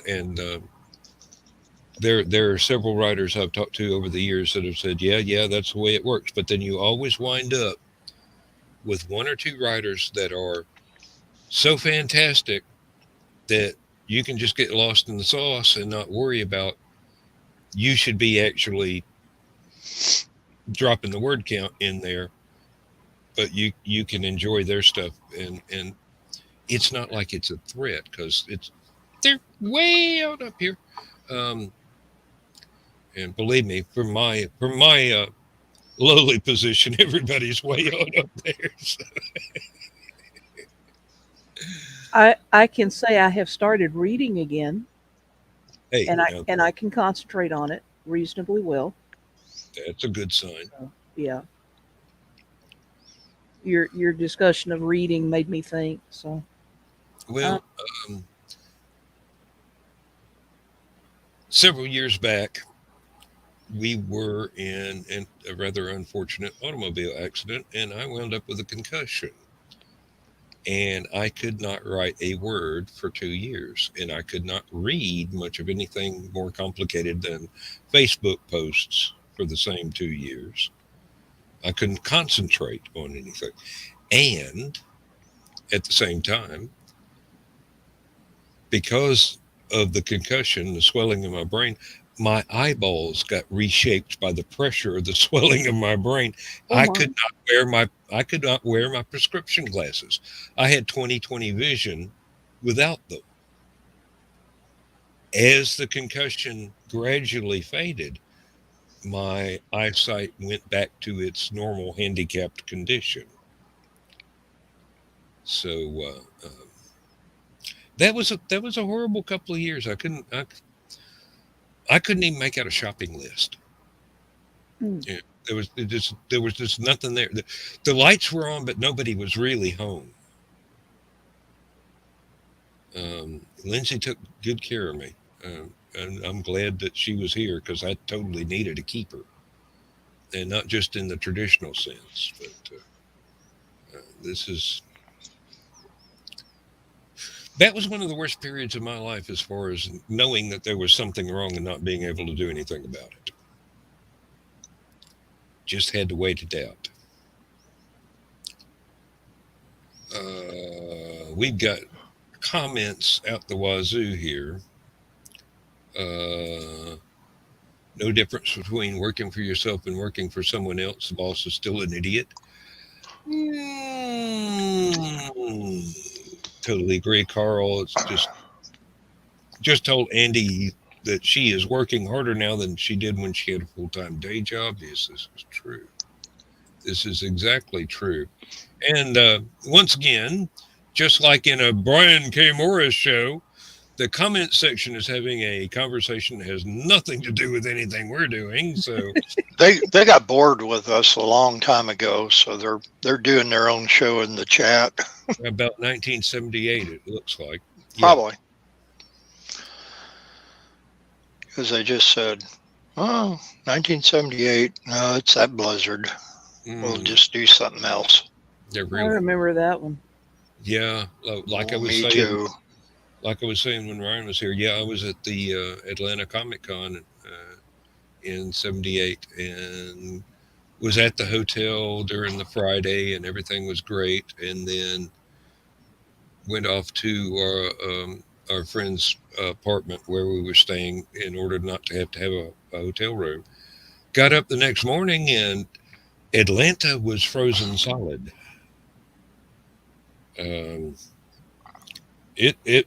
Some of the ice it looked like it was a foot deep, you know. I know it wasn't, but it looked like it was.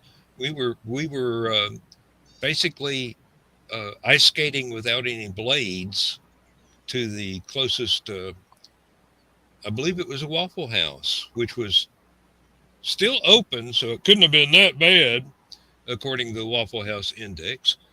But we got a breakfast, but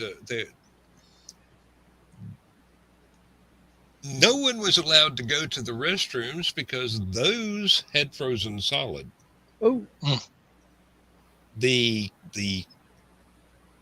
kitchen sinks and all for the cooks and washing up the dishes had been allowed to drip all night, but nobody had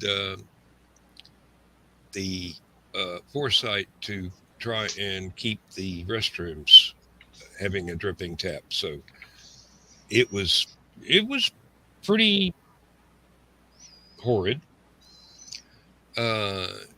And then the weirdest thing that happened was the factory called my mother trying to get me to come in to work because there were too many people that laid out because of the blizzard. And I called them back from Atlanta, and I go, look, I'm in Atlanta. I ain't trying to drive back to Athens when nobody can get 2 blocks without having a wreck here in Atlanta. I'm on vacation, you know. You can't write me up for not coming in. So I'll see you when it thaws out.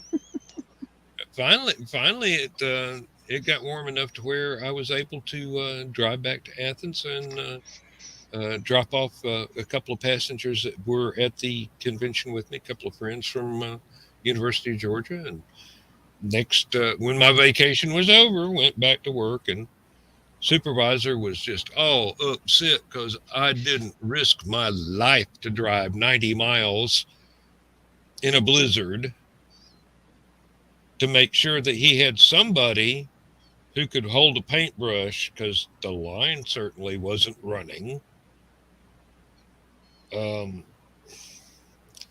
Corporate gets weird sometimes.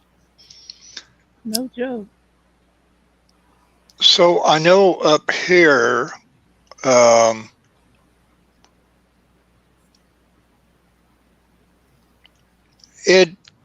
we didn't get quite the snow that originally predicted up here, and I'm talking about now and not 1978. We got pretty close, but the one thing that was the major difference that made 1978 more of a bastard than this year was simply the wind chills. I remember, well, were without power for 3 days. Yeah. And thank God, my grandmother, who had a gas oven and had oil lamps, we were able to survive. Plus my GE AM FM solid state radio that ran on a 9-volt battery. And that was pretty much solid too, wasn't it? Yep. Oh yeah.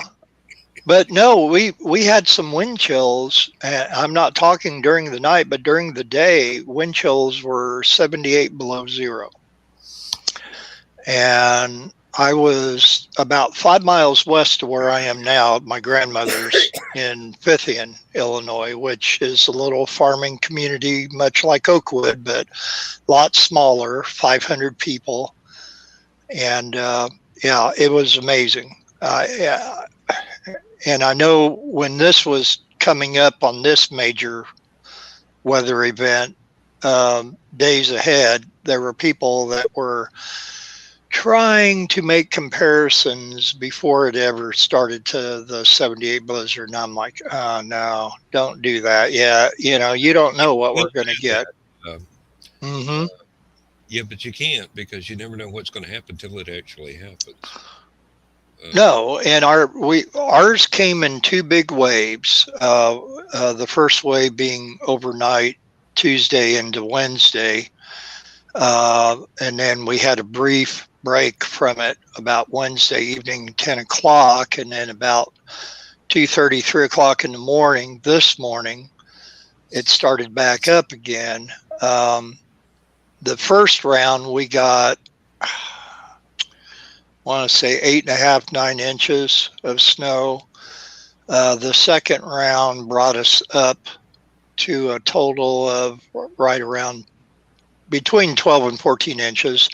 Of course, there were a lot of other places like Peoria, Illinois, Springfield that got a lot more. They got up into the double digits on the first round. So I know a lot of them were 18 to 20 inches by the time everything's over with today. Yeah. But still. I was looking at the radar during the daytime while I was at work, and I noticed that the absolute coldest center of that stripe of stuff was going right through Danville. And then I started hunting around to see where I could remember where everybody else was living. And I found out I could remember where Keisha goes to her little farmer's market there in Varna. And I looked that up on the map, and I had to zoom in way down just to be able to see that Varna's got like 3 streets, 4 streets. Yeah, they're teeny tiny. Yeah. I've built dog houses bigger than that town. And then as I went up to Michigan and looked up where Ted and Christine were, and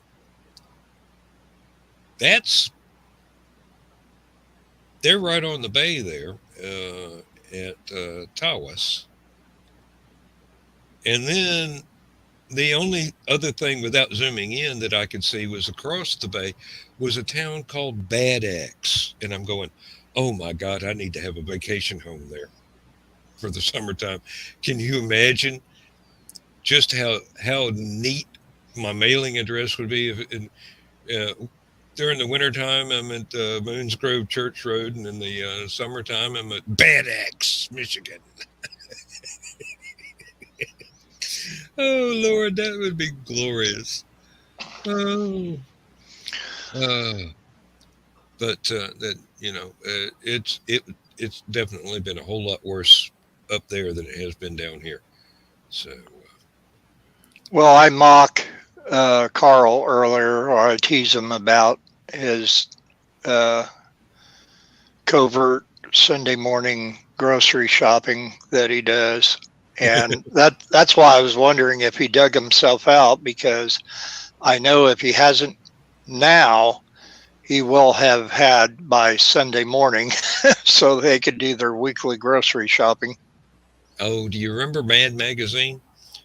I keep seeing Carl's grocery shopping trips on Sundays being like an episode of Spy versus Spy. He's just sneaking around in an overcoat, grabbing stuff up the shelves, looking around for his mortal enemy. Oh, Lord. There's a friend of mine who does a show on WGN radio on Sunday mornings. He's an entertainment reporter for WGN TV.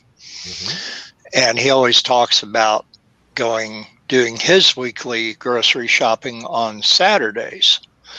And anyway, he always says that he puts his overcoat over the top of the cart because everybody recognizes him being a local Chicago TV celebrity. And he said he doesn't want anybody seeing what he buys at the grocery store. Of course, this is all a running gag. It's a joke, but, and I think of Carl doing the same thing. Oh, he buys that brand? We need to. Yeah. No, I wind up doing most of our grocery shopping, except when Lindsay wants to go and pick stuff out herself during the week on my way home from work. So don't have to make an extra trip into town since it's 15 miles from the house. So, and it's only a mile and a half. Pretty good trade-off there. Just go to the store, pick up stuff. Your audio has kind of gone, Stan. Oh, okay. Might adjust your microphone. Yep. Well, how's that? There you go. Okay. Yep. I got the headphones tilted a little bit too far forward, but that's what happens when I get up all the time. Oh, yeah, Carl. Don't want people to see all the liquor and take it. Yeah, that's why I go to a separate liquor store, which also have shopping carts you can push around. And believe me, this place is big enough to where you need a shopping cart. You can buy quite a bit there, and not even know that you have spent that much money till you get to the checkouts. Hey, Carl didn't get blocked this time. Oh, I missed Carl. Sorry. Oh, okay. Well, try it again. No, well, speaking of alcohol, Elevate Laura 3 more degrees and try again. Yeah. Laura had to go to work this morning, and she, works at a Benny's Beverage Depot in Champaign. And I was a little concerned because she takes the highway going to work, and our highway's been covered with black ice with snow on top of it. And I just, thought, well, they can always send them home. And luckily, an hour after she clocked in, the manager said, "This is ridiculous.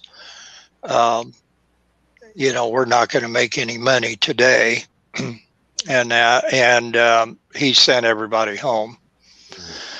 And thankfully, she has tomorrow off and doesn't have to work again for a day or two. But anyway, hopefully, of course, the roads should be better because our weather's supposed to be kind of quiet now for the next 4 or 5 days. But yeah, we're not supposed to get anything but rain for a while, and then we might get some more cold air causing everything to freeze, but most of everything is just kind of angling um, southeast to northwest above us, which runs it right over John and Joe Dog, but leaves us just in the rain clouds. So Everything around us has got a flood watch. flood watch. Yep, I'm not the least bit surprised. We were under winter storm warning that got downgraded at 6 o'clock to winter weather advisory, and I'm sure probably by tomorrow afternoon or tomorrow evening that'll probably be canceled as well. Which, speaking of canceled, I'll be in the green room a little bit earlier tomorrow. So fair warning, no auction. The auction, okay. Yeah, well, and I was hoping that they would, as much as I love the auction, and that's, Laura and I's Friday night thing that we do, but there are a lot of elderly people that come, and there's people that come from a lot of different towns, probably about a 40, 50 mile radius. And I just didn't want to see anybody, risking their safety to try to make it to the auction. And so the owner wisely put out a post today saying that it would be canceled and that we would have it the following Friday. So it's all good. Well, I just looked at the weather radar for my area. We've got for the next 48 hours, we've got highs in the mid 60s and lows in the mid 40s. So we're not going to get any snow right now unless we get a polar vortex swooping down unexpectedly, but that could happen. It's happened before. Looks like it's just going to be, well, there was flash flood warnings for the area, like John said, for his area. So we just, I still got to build that boat, or at least put pontoons on the house, something. Oh, and we've got Mike here too. Good morning. Oh, yeah, it is daylight. It would be morning over there, yeah. Well, yeah, a little bit too bright and early for me.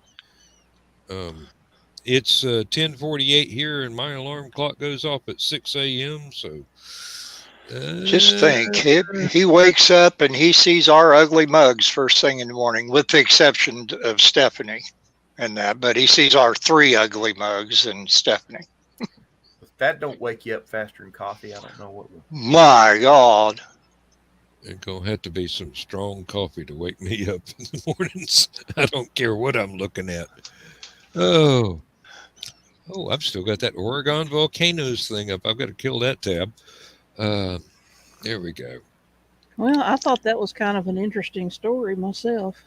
Yes, it was. It was. I'm sorry we didn't cover it in a little bit more detail. Joe Dog's still in the room with sound only. I thought he went to bed. I think he's watching from bed. Oh, okay. Probably. Phones are useful devices. Indeed.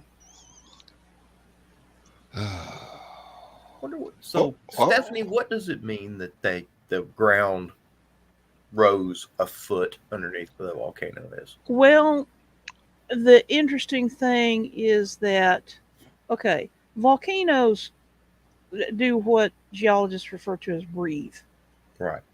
But when you get a deformation, an upward deformation like that in the vicinity of a volcano, and it doesn't breathe, meaning it doesn't fluctuate, it just keeps building and building and building.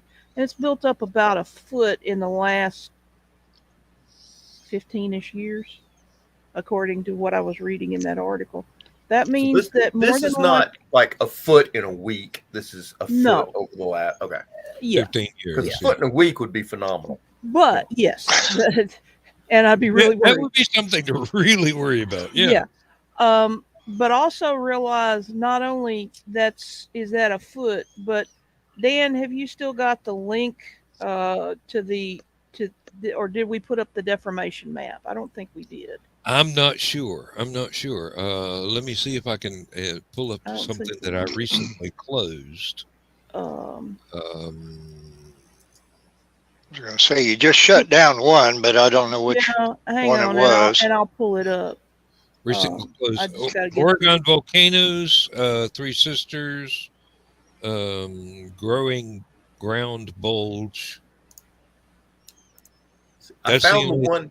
Hang on a second. I found the one from the USGS site. Okay. Hang on a second. Okay. If you've got the map of the deformation, let's throw that one up there. Color image. Yeah. thing? Because I do. can talk to that. Let me see. Oh wait, that is not the button I wanted to punch. Oh, and I've got it on another damn program here. Oh yeah, that's the same thing. I'd have to. Yeah, so look at the size of the deformation and realize that, okay, you've got a foot over roughly that kind of an area. And yes, it's a dome. But what you've got happening is you've got magma coming back into the magma chamber down under the volcano. And that's what's pushing it up. And that's what's pushing it up. Okay.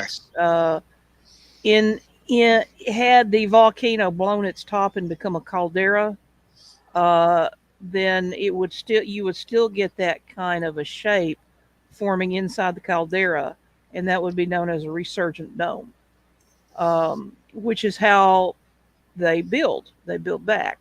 Mhm. So you've got some inflation going on inside the magma chamber underneath, which isn't surprising because the Three Sisters are part of the Cascade Range, and the Cascade Range magma is furnished by the melting of the Pacific plate as it subducts under the North American plate. So this is part of the Ring of Fire. Yes. Okay. So, Stephanie, let me ask you. Okay, that magma building up and pushes it up until it blows, or I guess my question would be, if it does blow, is that basically the end of it, or can it start building back up again? Remember, these things have been building. The Cascade Range has been erupting for tens and hundreds of thousands of years, even millions of years. So yeah, that's not the end of it by any means. Okay. That just means that it got a fresh influx of magma. It erupted. Now we have potentially a higher peak. We've got fresh lava on the ground to erode into soil, et cetera, et cetera. So, and then it'll start building again. Yeah, if I remember correctly, volcanoes are almost never one off. No. Once one happens, and it actually grows a bit, and even up till the time it erupts, it'll keep happening. Yeah. Unless and until whatever is fueling that magma chamber gets moved away from it. As for instance, the Yellowstone hotspot can be traced backwards to the southwest of its current position as the North American plate moved over the hotspot. So here's the hotspot. The North American plate is moving over it, and so periodically you get an eruption. You get an eruption. You get an eruption. That's That's the same way Hawaii was formed, wasn't it? Yes, A and you hot can spot trace that got drifted over. right. The hot spot stayed put. The plate drifted over it, and you can actually trace the Hawaiian hotspot way back by looking at the seamounts that it left in its trail, and you can see, oh, looky there, we have a sudden bend in the line of seamounts. The Pacific Plate changed direction, and So, yeah, seamounts are underwater mountains. underwater mountains. They don't necessarily surface. They're just, Correct. or they may have been worn down over time. They probably were worn down over time. And the U.S. Navy keeps running submarines into them. Do they? Ooh, You'd think they'd have curb feelers by now. yeah. There you go. Made Stephanie laugh. My day is Now- made. Now, why am I thinking of the song "Lowrider" by War now? It just suddenly brought up this image of a catfish-looking submarine. Exactly. I think I've seen that movie. Carl talks about catfishing all the time too, but it's not whatever I think it is. I'm But not yeah, going to touch that line there. That's one of the few I'm just going to let you go by with that one there, Bill. We'll talk about that tomorrow night. I'm sure. I'm sorry, Stephanie. I couldn't. That's all right. I forgot what I was going to say. I would like to take a moment to say this.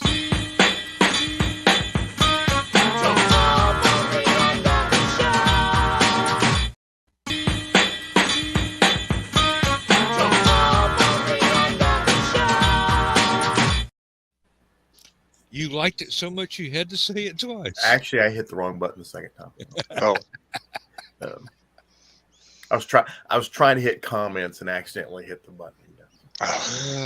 These things, they happen. All right, we've got 3 minutes at in another 30 seconds. Go ahead and start the outro for Stupid O'Clock. I will start the intro for Last Man Standing. It takes a little bit for High Flight to play, so I don't like to overlap, but I will if necessary. I love this version of High Flight. That's the one I remember from when I was a kid. Me too. You know, strange enough, I've been trying to find the one with the F-16 that they did, and I can't find it anywhere. It's inferior. The Starfighter is the one. This is X-Wing. Good night, Carl. Good night, Donna. Good night, Brian. Good night. Good night, Good Mrs. night. McGillicuddy, wherever you are. Good night, John Gracie. Boy. Wherever you are. Okay. Good night, John Boy. Go for Good it, night, John. you fool. Grandma was my favorite. That's just, Yeah. Come out of the John Boy.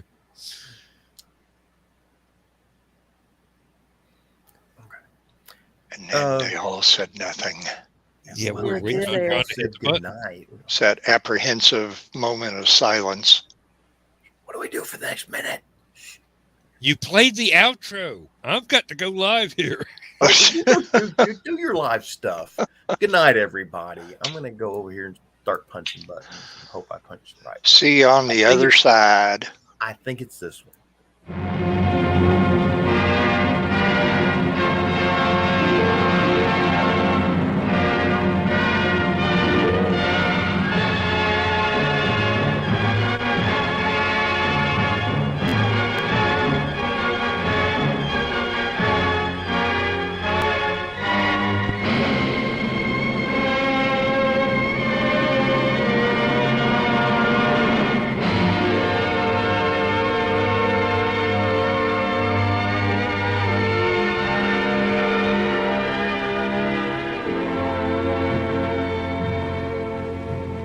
Oh, I have slit the surly bonds of earth and danced the skies on laughter-silvered wings. Sunward I've climbed and joined the tumbling mirth of sun-split clouds, and done 100 things you have not dreamed of. Wheeled and soared and swung high in the sunlit silence. Hovering there, I've chased the shouting wind along and flung my eager craft through footless halls of air. Up, up the long, delirious, burning blue, I've topped the windswept heights with easy grace, when never lark nor even eagle flew.